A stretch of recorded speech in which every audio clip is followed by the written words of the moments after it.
And now, it's time for another Dice Tower review with Ryan Metzler.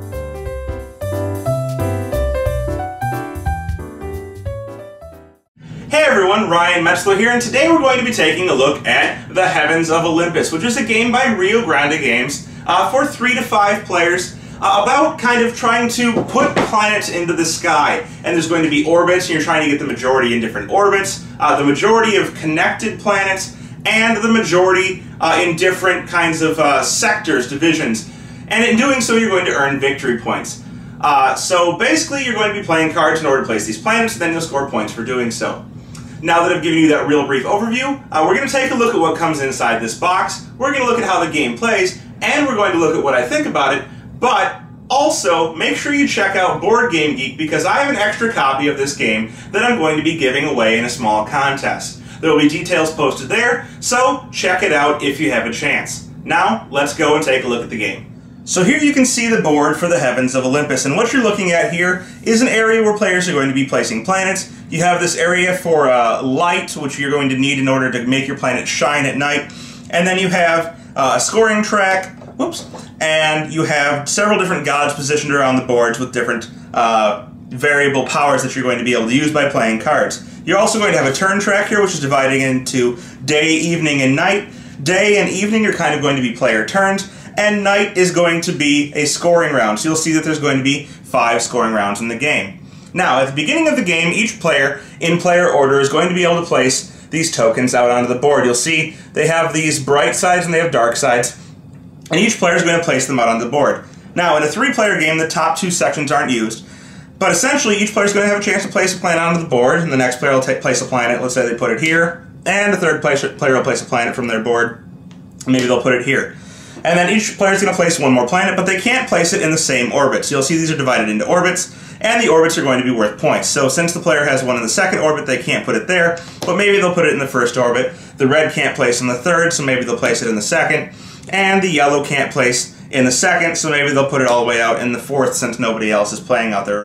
After they've done this, players are going to move on to the action type taking phases, and each player is going to have a set of cards.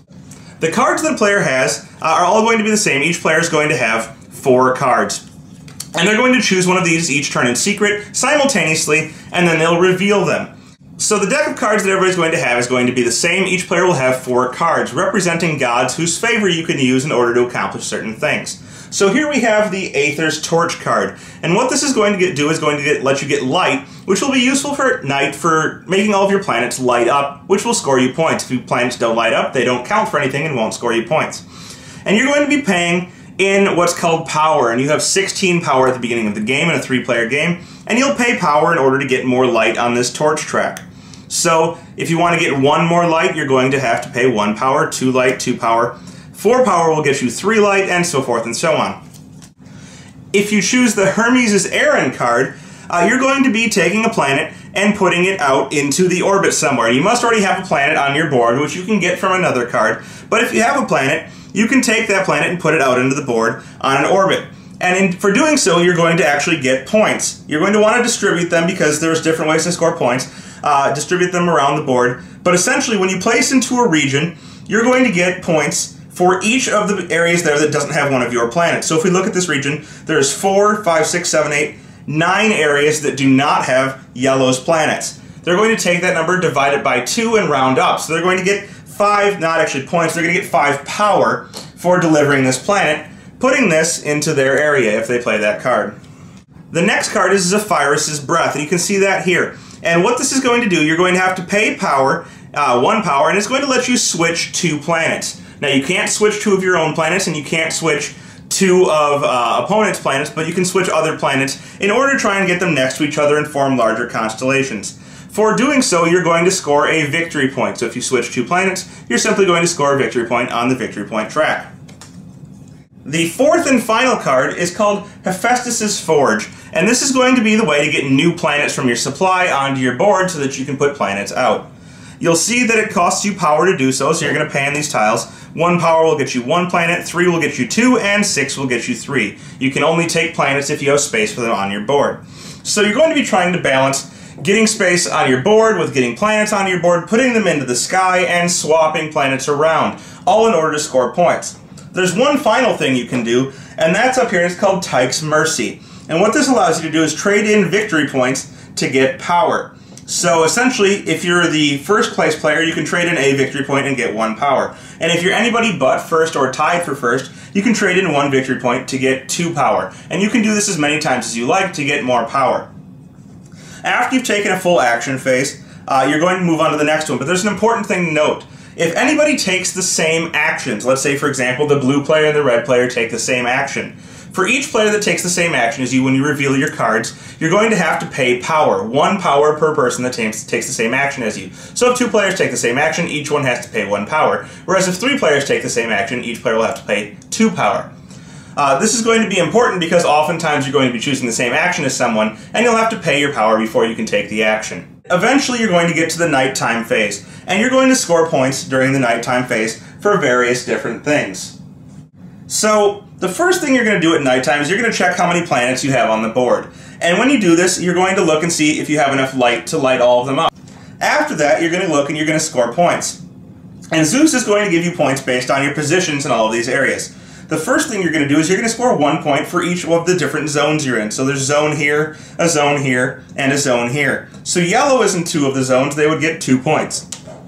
Red is in 2 of the zones, they would get 2 points. And, you know, you get the idea. The second thing you're going to score is for orbits, and Zeus is going to give points to the player with the most planets in each orbit. You'll see there's 2 point values here. The lower point value is going to be awarded if you don't have as many planets as the lower point value. So for example here, blue doesn't have as many planets as 2, so they would get 2 points for having the majority here. The same would be true also if they were tied with somebody else for the most planets. They would get the lower number. If they had at least 2 planets, they would get the higher number for having the majority. And the same is true of all of the other orbits. If you have 3 planets and you have the majority, you'll get the higher number. If you have 3 planets and have the majority, you'll get the higher number, and 4 on the final one. So having the majority and gaining at least that minimum number of planets is going to give you more points. The third thing you're going to score for is constellations, which are going to be groups of different planets on the board. They have to be at least 2 or more planets which are lit up, meaning that you have to pay your light for them, because if you don't, they'd be flipped over and they wouldn't count. And Zeus is going to award 1 point for each thing in a constellation, and constellations have to be connected by these blue lines. So right now nobody has a constellation, but let's say, for example, that blue had these 2 planets right next to each other. This is a 2-point constellation. The final thing that you'll score for is the best constellation on the board, and this is going to be whoever has the largest constellation, so the most consecutively connected planets. And this is going to be 2 bonus prestige points to whoever owns the constellation, and if there's a tie, then no single constellation is going to get it. So each turn will go on with the player with the moon token taking the first action, doing all their stuff, and then this will pass after each round. And in the scoring round, after everybody's scored, this is going to pass to the player to the left of the person who has it. This is the sun token. And that person is going to be responsible for dropping each person's light token down 2, and the first player is going to lose 3 light. So you don't actually go down on these, but you will each round when somebody gets this token passed after all of the nights. You're going to go on through all of the days in the same way, so the night will score, and then you'll move on to the day again. Day, perform your actions. Evening, perform actions. Night, score, until you go through 5 rounds. At the end of the 5th day, which is, all of these rounds, whoever has the most points is going to be the winner. So that's the Heavens of Olympus. A pretty straightforward game. You simply play a card, pay any power you have to for people that you tie with, and then take your action. And you're basically just trying to create groupings of planets and distribute your planets as much as possible. Now the game, I think, suggests a higher age than is really necessary. This could probably be played by somebody who's 9 or 10 years old, and they'd really enjoy it. And it's also kind of an abstract type game, which may be enjoyed by players like that. It wasn't my favorite game, but it's certainly not a bad game. You simply need to put your planets out, create constellations, score points, and it lasts about, an hour and a half, which may be a little bit long, but it's still an enjoyable experience. So if you like abstractized type of games with a theme over them, if you like mythology, or if you simply just are looking for something relatively light but still interesting to play, I can suggest taking a look at the Heavens of Olympus. I don't think you'll be disappointed. If you're not so much into abstract games, or you like something a little bit meatier, I would suggest looking elsewhere. But nonetheless, Heavens of Olympus from Rio Grande Games is a pretty decent title, and one that I can definitely recommend to a specific type of player. Thanks for joining us today. For more written, audio, and video reviews, as well as the #1 board game podcast, check out the website at www.thedicetower.com. Until then, this is Eric Summerer, and you've been watching The Dice Tower.